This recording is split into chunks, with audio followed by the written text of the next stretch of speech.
Ah oui. Papa, maman, cher honorable, chère excellence, votre satisfaction est notre devoir. Voici la solution rapide pour toute activité des transactions immobilières en RDC. Pour la vente. Oji mamacita, tu demandes de qui, de moi, de nous, pour toi je t'ai redessis ça. Vas-y mamacita, Oji mamacita, en plan ensemble je t'ai dit je t'aime à travers le meaning. Oji mamacita, tu demandes de qui, de moi, de nous, pour toi je t'ai redessis ça. Oji mamacita, en plan ensemble je t'ai dit je t'aime à travers le meaning. Quand je pense à toi je suis pas allé, je suis BG encore. Tu t'en fous de mes reproches et de mes erreurs qui sont moches.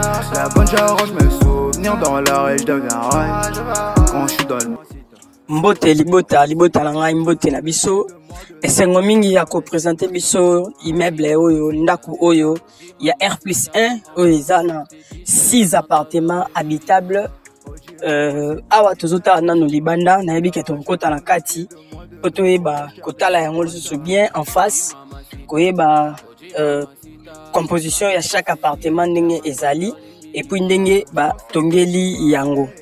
Wana awa toza toujours liboso lupango mais tozolakisa nanu balabala ndenge eza munene. Donc eza lupango eza na grande direction ya munene oyo donc ceux basali macadam ata 4 bandes de kotala. Donc eza le boulevard le terrain bat babeta bale dans lupango eza place à totelemi macadam munene eza à 100 mètres. On a tous au na kati to étudier tout seulement idée il y a immeuble toyé kotala. Donc voilà ndako yango yo to ba ki R+1 yango yo ils ont 6 appartements ils ont ndako sika oyo ba locataire ba uti kokota kala mingité donc ba kota ki na ba appartement ya C et puis ba appartement il y a ses amis ça tout ba appartement il colope amis ça tout mais ils ont quelques travaux à faire pour ko silisa yango to ko embellir ba appartement. Donc awa courant ezali très bien, mai ezali très bien et puis na lupango awa tozali susu na mai ya forage.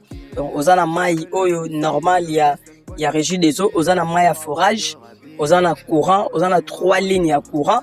Donc awa mai courant li solo beta lala. Donc kimia ezali. Et puis awa onyos otosomona oza parking donc basala malupango batiki parking a monene pona mutunios o ko appartement azana droit ya véhicule moko. Donc otosomona na si awa en face na biso na coin place rue des Ali eza appartement ya 2 chambres salon cuisine 2 salles de bain à place totelemi awa na place makala ezali biso na biso eza 1 chambre salon cuisine salle de bain. Et puis, na ebandeli côté à pompe air to kota qui fait eza 2 chambres, salon, cuisine, salle de bain. Donc, ça les 3 appartements.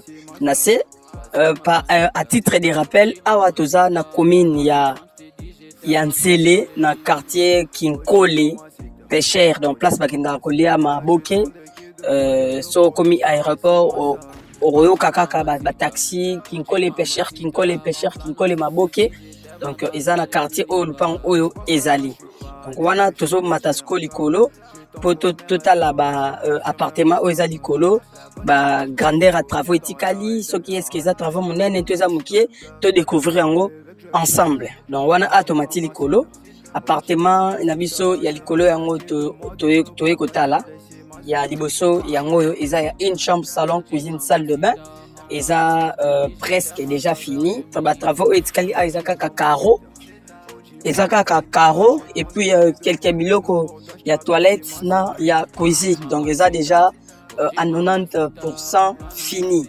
Et puis donc nous baki na premier na rez-de-chaussée tous en 3 appartements déjà ba locataire ba kota oyo ba futara na ndako 2 chambres na rez-de-chaussée ba futara $200 et ndako ya 1 chambre ba zo futa $150. Donc ceux qui ont 3 ndako ya C ils ont payé ça déjà $550 na ndenge déjà ici là et puis likolo awa toza na dans la colonne de Bozomona, il y a 3 appartements, il y a na 16 ali dans la 16 à 3 appartements, il y a 3 appartements, 3 appartements, il y a 4 appartements, il y a 2 chambres, salon, cuisine, 2 salles de bain, et puis 2 appartements, il y a une chambre.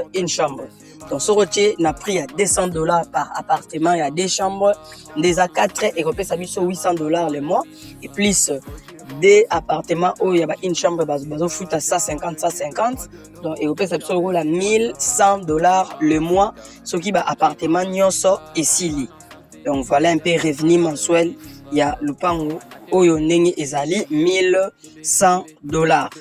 Et puis par rapport à prix ezali $120,000 à discuter légèrement. Donc $120,000 à discuter légèrement.